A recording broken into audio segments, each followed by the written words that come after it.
Okay, this is my presentation for my reading and writing with deafness presentation on the commonalities and accommodations made when going from a regular reading instruction to deaf education reading.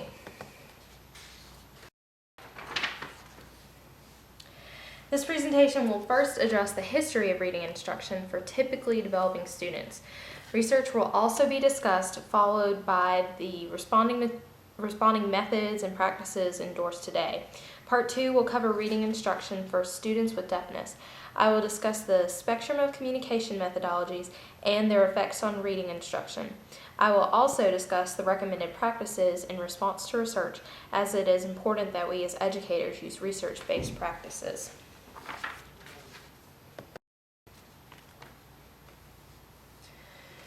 So the history of reading education. A fight has occurred between educators since colonial times over which method is best, phonics or whole language, to teach reading. Horace Mann was greatly against the blue-backed spellers and created his own whole language book, known as a look-say reader, with the help of his wife.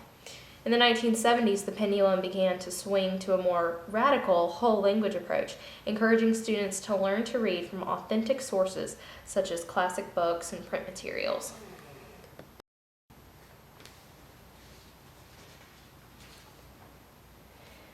In the 1960s, Jean Shaw compared the effectiveness of the look-say or whole language and phonics approach. This really started to begin the research movement, and students learning with whole language look-say had an early advantage in rate and comprehension of silent reading, interest, fluency, and expression. And phonics, those students using phonics showed early advantage in word recognition, particularly for untaught words, and they maintained it throughout. So there were some benefits that we learned from Shaw's research. One, students learning with phonics caught up with and surpassed whole language students by the end of second grade. And we also know that from other sources that K2 is the most critical time in education for reading development. Students must be on grade level or statistically face extreme odds against them in literacy success for the rest of their lives. Systematic phonics instruction also resulted in better word recognition, better spelling, better vocabulary, and better reading comprehension at least through the third grade.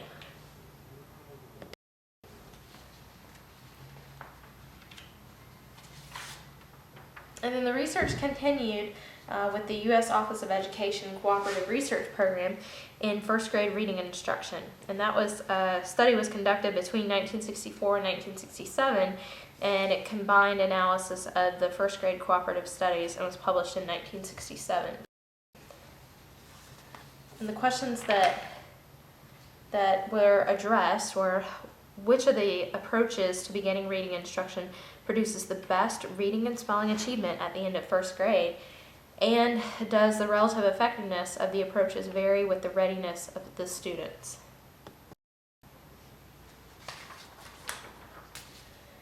The U.S. Office of Education's research found that systematic phonic instruction consistently exceeded the straight look-say approaches in word recognition achievement scores. This research agrees with Jean Shaw's findings as well. The research also found that there was no basis to uphold the widely held belief that phonics instruction is only useful for brighter children. Of course, as we have known for a few decades, deafness alone certainly does not retard a child's cognitive abilities, so we can deduce that reading instruction for typically developing deaf students can and should mimic that of hearing students, the difference being access of information.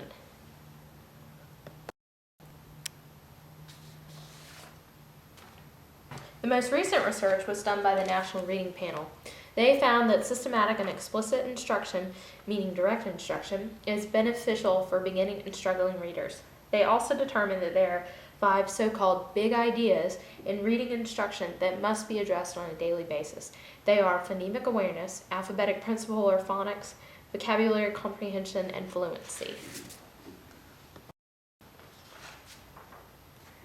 For phonemic awareness, that means that students have an awareness of individual phonemes or sounds. So they would have the ability to identify phonemes in a word. For example, the word cat, they would identify k, a, and t. So one activity that can be used to teach phonemic awareness is students can identify objects that begin with the same sound. You might have those actual objects, or just have pictures of those objects, like bat, bag, and baseball, all begin with the phoneme b. And you could of course have a non-example in there, one that started with a D or another word or another phoneme. Alphabetic principle, or more commonly known as phonics, is the awareness and linking of letters to sound. Sometimes it's called letter-to-sound correspondence. So opposed to phonemic awareness, phonics actually introduces graphemes. So in phonemic awareness, it's all sound. There are no letters that are connected to it. And in the alphabetic principle in phonics, this is when the sound is linked to the letters. So a common activity might be instructing by looking at a word and sounding out each phoneme and then blending them together. So going back to the example of cat, you might teach this word as cat and say, let's sound it out, cat, cat. And so you would of course use direct instruction for that. Vocabulary is split up into 3 different tiers. Tier 1 is the most basic. These are sometimes Dolch words, sight words. These are the words that most children come to school knowing. They won't know how to read them necessarily, but they already have knowledge of them. Clock, baby, happy, those are all examples. Tier 2 words are high-frequency words, and they're found across a variety of domains.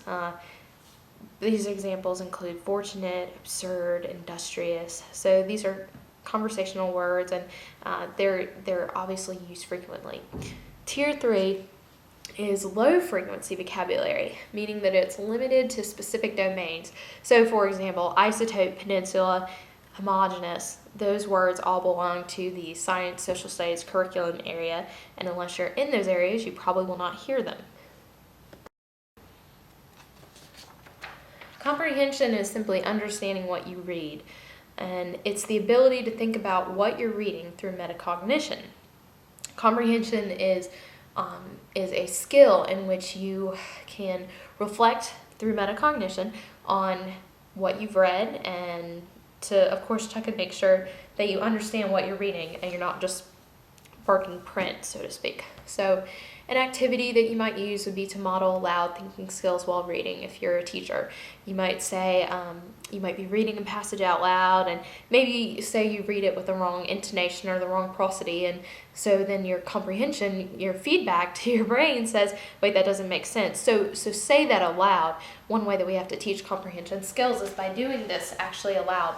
So you might want to say, wait, that sentence didn't sound right, I'll read it again, and model that for your students.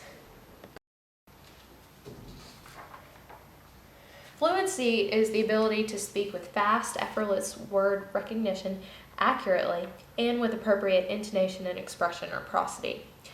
Fluent readers are able to focus their attention on understanding text, so fluency and comprehension go together. Certain activities you can use. Fluency is something you should practice every day, so you can do choral reading. You can read a passage daily for 3 to 5 days and track the words correct per minute. It's something that you need to do every day with your students, and everyone can always build their fluency skills. Back to some more research. No Child Left Behind in January 2002 established the Reading First program, and it's a focused nationwide effort to enable all students to become successful early readers. And it's founded on research-based practices, scientifically based reading programs, professional development for teachers, and valid and reliable